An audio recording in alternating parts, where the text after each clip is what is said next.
Bom, agora eu vou começar a explicar as fórmulas do M e o V. Aqui vocês podem muito bem observar que nós temos 4 fórmulas essenciais para o estudo do M e o V. Sendo a fórmula da aceleração, que na verdade não é tão usada assim, mas ela é fundamental para entender o que se passa em todas as outras fórmulas. A função horária da velocidade, função horária da distância e provavelmente a equação mais famosa, que é a mais pedida nos vestibulares, a que mais causa confusão, seria a equação de Torricelli. Bom, a função no caso a equação da aceleração. A equação da aceleração. Nada mais, nada menos do que o ΔV dividido pelo ΔT. O que seria esse ΔV? Seria a velocidade final menos a velocidade inicial. Mas por quê? Por que tem a velocidade final e a velocidade inicial? Justamente porque, como meu amigo Lucas Antônio já explicou na outra parte dessa aula, no M e o V, a velocidade ela varia. Existe sim uma velocidade final, uma velocidade inicial, para uma aceleração que é constante. E um tempo também, que obviamente não tem como você parar o tempo, então ele só vai continuar seguindo. Enfim. Aqui nós temos a função horária da velocidade, que no caso seria velocidade inicial mais aceleração vezes o tempo. Essa equação aqui é que gera confusões no enunciado, a interpretação do enunciado, geralmente. Você tem, por exemplo, o momento de inversão aqui. Esse momento de inversão, quando ele fala um carro vai andando numa estrada, papapá, até que ele começa a inverter o sentido, ou seu momento de inversão é isso, aquilo. Enfim, quando ele cita o momento de inversão é quando a velocidade final é igual a zero. Então você vai sim calcular, no caso aqui, a velocidade final, a velocidade inicial e a aceleração, todas elas podem ser negativas, positivas no caso, e principalmente nesse momento de inversão aqui, que a velocidade final é igual a zero. Mas outra observação muito importante é que o tempo, e isso vale para todas as equações, mas geralmente a pegadinha ocorre nessa equação aqui, o tempo ele não pode dar negativo. Ele não existe tempo negativo. Então toda vez que ele fala, por exemplo, calcule o momento de inversão e der um resultado negativo, quer dizer que ou você errou o cálculo, você tem que refazer, porque de alguma coisa você errou aquele cálculo, ou se tiver uma das alternativas falando que não existe um momento de inversão, por ter dado negativo, já que o tempo negativo não existe, você pode também afirmar que aquele momento em específico, o momento de inversão que estiver pedindo, ele não existe. Então aqui, tempo somente positivo, o momento de inversão é quando a velocidade final é igual a zero. Aqui nós temos o famoso sorvetão, né? Que no caso seria a distância final igual a distância inicial, mais a velocidade inicial vezes o tempo, mais a aceleração vezes tempo ao quadrado dividido por 2. Essa fórmula aqui é basicamente, você pega o sorvete, no caso dá pra ver, se você tampa essa parte aqui dá pra ver nitidamente o sorvete, mais essa aceleração vezes tempo ao quadrado dividido por 2. Justamente porque aceleração é um fator fundamental no M e o V. Como eu já disse. Uma frase para decorar essas duas fórmulas seria aqui. Vovó e vovô ainda trabalham. Ou, se você preferir, se for mais fácil para você gravar, vovó e vovô ainda transam. Também. Depende de você, se você vai querer decorar de uma forma ou de outra, né? Aqui, sentado sozinho, vendo TV até 2h30. Sentado sozinho, vendo TV até 2h30. Também é plausível. Aqui, como eu já tinha dito, a equação mais cobrada, mais famosa dentro dos vestibulares, que seria a equação de Torricelli. A velocidade final ao quadrado igual a velocidade inicial ao quadrado mais 2 vezes a aceleração constante, pode ser positiva ou negativa, vezes o ΔS, que seria Isso daqui é a distância final menos a distância inicial. Uma coisa que dá para reparar agora, mas que eu vou me aprofundar mais para frente, é que todas essas fórmulas possuem o tempo, menos Torricelli. Torricelli não possui a grandeza tempo. E aqui, o SI, como já pode ver, é aceleração, metros por segundo ao quadrado. Por quê? Porque velocidade em metros por segundo, que seria metros por segundo, dividido por segundo, metros por segundo ao quadrado. Velocidade inicial em metros por segundo, tempo em segundo, e a distância final, a distância inicial, ΔS também. Bom, outra coisa que pode ser importante vocês saberem, que pode ser pedida sim em algumas provas, é você saber calcular a função horária da velocidade a partir da função horária da distância, ou seja, calcular o vovô e vovó ainda transam a partir do sentado sozinho vendo TV até 2h30. Aí vocês perguntam, por quê? Como é que você faz isso? No caso, vocês podem observar aqui os componentes da função horária da velocidade, que seriam a velocidade final, velocidade inicial, aceleração e tempo. Desses elementos que existem aqui, os únicos que não vão mudar, ou seja, que são constantes, seria a velocidade inicial, porque se ela inicia em algum ponto, não tem como você mudar aquilo. Começou naquele ponto e é isso, é uma constante. E a aceleração, que no MUV é constante. A velocidade final, no caso, o tempo, eles vão variar, eles não são constantes. E esses dois elementos, essas duas constantes aqui, elas são encontradas no sorvetão, no caso, a velocidade inicial e a aceleração.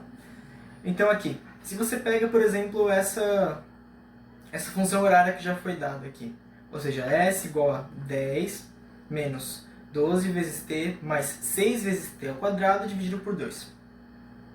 E você coloca o sorvetão embaixo aqui, com as incógnitas para você poder comparar elas, você vai poder observar que os elementos que existem nessa equação da velocidade, como eu já tinha dito, a velocidade inicial e a aceleração, elas também existem aqui no sorvetão. Elas seriam respectivamente o menos 12, aqui a velocidade inicial é menos 12, e a aceleração é 6. Aceleração é 6. Então, a partir dessa equação aqui, você pode determinar qual que é a função horária desse mesmo contexto, só que para velocidade. Como já tinha dito aqui, ó, a velocidade muda, o tempo muda, mas a velocidade inicial e a aceleração, como não mudam, eles são constantes. Dá para você calcular eles a partir do sorvetão.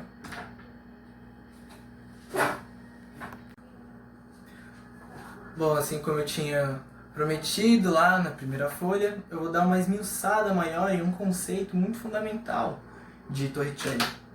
Que geralmente vem aquela questão, qual a equação que eu tenho que usar nesse exercício, naquele, porque aqui em Torricelli tem velocidade final, na função horária da velocidade também tem velocidade final, então como que eu sei quando eu tenho que usar uma equação, outra?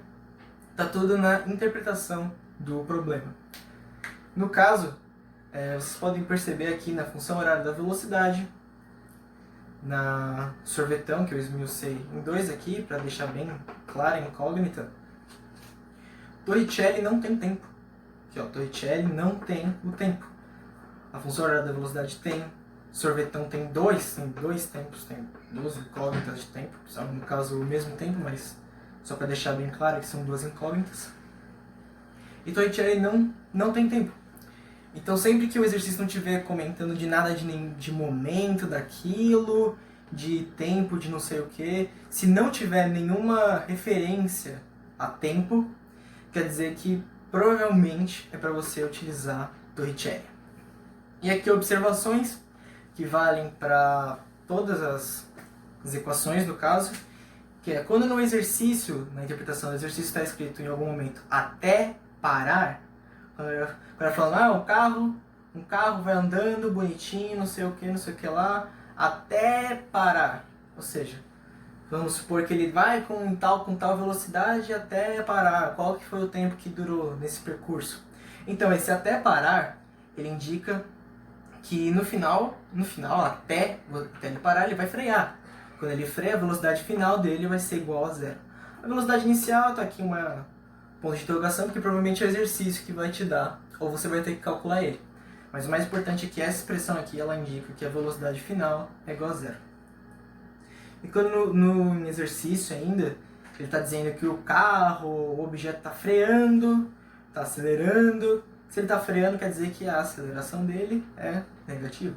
Se ele está acelerando, quer dizer que a velocidade ela vai aumentando cada vez mais, então a aceleração dele é positiva.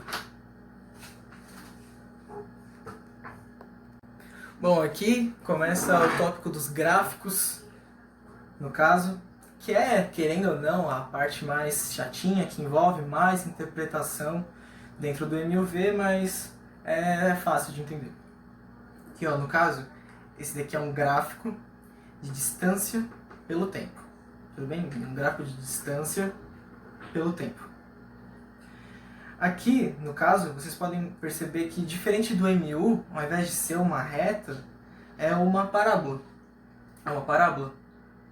Aqui, ó, vocês podem perceber nesses dois gráficos. E quando a parábola ela é voltada para cima, a aceleração ela vai ser maior que zero. Então, parábola para cima, aceleração maior que zero. E parábola para baixo, a aceleração é menor que zero. Aceleração menor que zero. Aí, o que tem de importante nessa parábola? O que dá para extrair de informação dela? Bom, a parábola, toda parábola ela tem um vértice que está representado aqui nesse desenho pelo ponto X, as duas no caso. O que esse ponto X ele indica? Esse ponto X ele indica que a velocidade é igual a zero. Tá aqui também a velocidade X é igual a velocidade igual a zero. Eu vou usar mais esse gráfico para explicar esse conceito dessa velocidade igual a zero, mas também dá para vocês observarem outro gráfico que é a mesma coisa. Quando a velocidade é igual a zero, quer dizer que ele está entrando no momento de inversão, certo? Como eu já havia explicado. Então aqui quer dizer que ele tem no começo desse gráfico ele tem uma determinada velocidade e aí ele vai parando e chega no zero. E depois, ou seja, nessa distância aqui, ó, nesse exato momento, que é o momento de inversão, ele tá no zero. Mas em todo esse caminho, até ele chegar no X, toda essa metade do gráfico, ó, esquece essa parte do gráfico, toda essa metade do gráfico, ele está diminuindo até ele chegar aqui, no caso da velocidade igual a zero. E aqui ela volta a subir, ela volta a ficar maior, fugindo do vértice da parábola. Ou seja, aqui é um movimento acelerado. Aqui a velocidade ela vai aumentar, ela vai indo de zero, que está um momento de inversão, vai aumentando, com aceleração constante, e vai indo. Aqui, como vocês podem ver os pedacinhos, aqui representa um movimento retardado, aí tem o X, que é o momento de inversão, e depois tem movimento acelerado, certo? Então, repetindo, que ele vai bonitinho, ele tem uma determinada velocidade e vai diminuir. Chega no vértice da parábola, ponto X, que é V igual a zero. Depois ele vai subindo, aumentando a velocidade dele, porque ele vai fugindo desse zero, acelerado.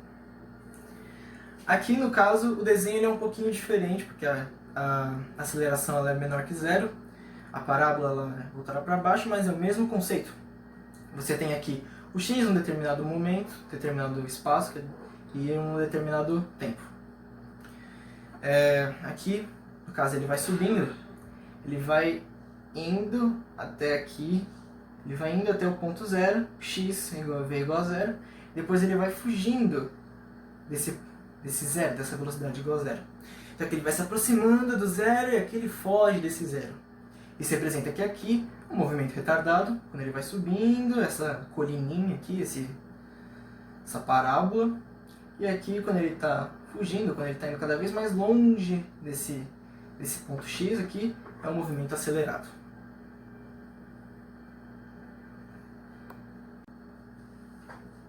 Bom, aqui nós temos o gráfico da velocidade pelo tempo.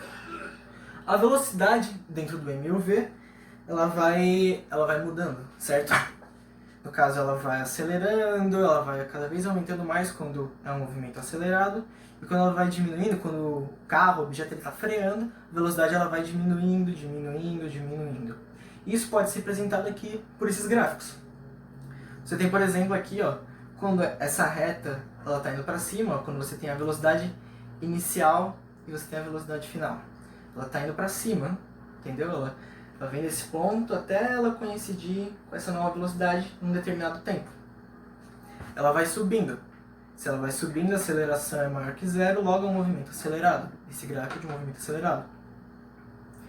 E aqui você tem o contrário. Como ela começa aqui e termina aqui, você tem a velocidade inicial em cima e a velocidade final embaixo. Se você tem a velocidade final embaixo, em determinado tempo aqui, ó, ele vai descendo, descendo, quer dizer que ele está diminuindo. Se ele está diminuindo, a aceleração ela é menor que o zero, logo é um movimento retardado. É importante parar para pensar que dá para extrair muita informação nesse gráfico aqui. Por quê? Porque aqui ele vai te dar geralmente a velocidade final, a velocidade inicial, aqui ele vai te dar o tempo. No caso, se você usa essa equação aqui, a equação da aceleração que eu expliquei lá na primeira folha, aqui no caso é o ΔV, você vai poder calcular já a aceleração dele. Se ele pede para você calcular uma outra coisa que envolva alguma das fórmulas, alguma das funções, mas você não tem aceleração, você tem o gráfico, você pode a partir desses gráficos determinar qual que é essa aceleração. No caso aqui, você pegaria a velocidade final, velocidade inicial, subtrairia elas e dividiria pelo tempo e você ia achar a aceleração. Um ponto também importante do gráfico da velocidade pelo tempo é que o ΔS do movimento, do MUV que está acontecendo, ele vai ser igual à área do gráfico. Aqui, como vocês podem perceber, não sei se dá para ver direito, mas se você virar essa figura, ela vai virar um trapézio, certo? Ela vira um trapézio, uma figura geométrica. Então, se você calcular a área dessa figura aqui, você consegue achar o ΔS desse movimento uniformemente variado que está acontecendo. E aqui tem as fórmulas de cada figura geométrica, pelo menos as que mais aparecem nos vestibulares, que no caso é o trapézio, que é a base maior mais a base menor vezes a altura dele dividido por 2, de um triângulo, que seria a base vezes a altura dividido por 2, e de um quadrilátero, no caso um quadrado, um retângulo, seria a base vezes a altura dele. E aqui, para finalizar essa parte dos gráficos, vem o gráfico acho que mais fácil de entender, pelo menos, porque é o gráfico da aceleração pelo tempo. A aceleração dentro do MUV é constante, certo? Ela não vai mudar no movimento uniformemente, variado inteiro, ela não vai mudar a aceleração, sendo ela positiva ou negativa, tanto faz, ela vai continuar constante. Constante através do quê? Através do tempo. Então, se você tem aqui, mesmo num gráfico onde a aceleração ela é positiva, por quê? Porque ela está em cima do eixo, positiva, ou num gráfico onde a aceleração está debaixo do eixo, ela é menor que zero, nessas duas, através do tempo, ela vai ser constante. Ou seja, é só uma reta. É só uma reta que vai em uma hora vai coincidir com o momento do tempo que acontece todo o MUV. É importante vocês pararem para pensar que acima do eixo a aceleração vai ser maior que zero e abaixo do eixo a aceleração vai ser menor que o zero. E novamente tem essa coisa da velocidade, que no caso aqui é a velocidade, né? No outro gráfico era o ΔS. Que no caso o gráfico da velocidade pelo tempo. Da velocidade pelo tempo. Me fugiu a memória, mas enfim. Então, no gráfico da velocidade pelo tempo, você pode calcular o ΔS. Aqui, da aceleração pelo tempo, você pode calcular a velocidade pela área da figura que é formada aqui. No caso aqui, quadriláteros, obviamente, né? Mas tem aqui todas as fórmulas, caso vocês queiram ainda a área de todas as formas geométricas.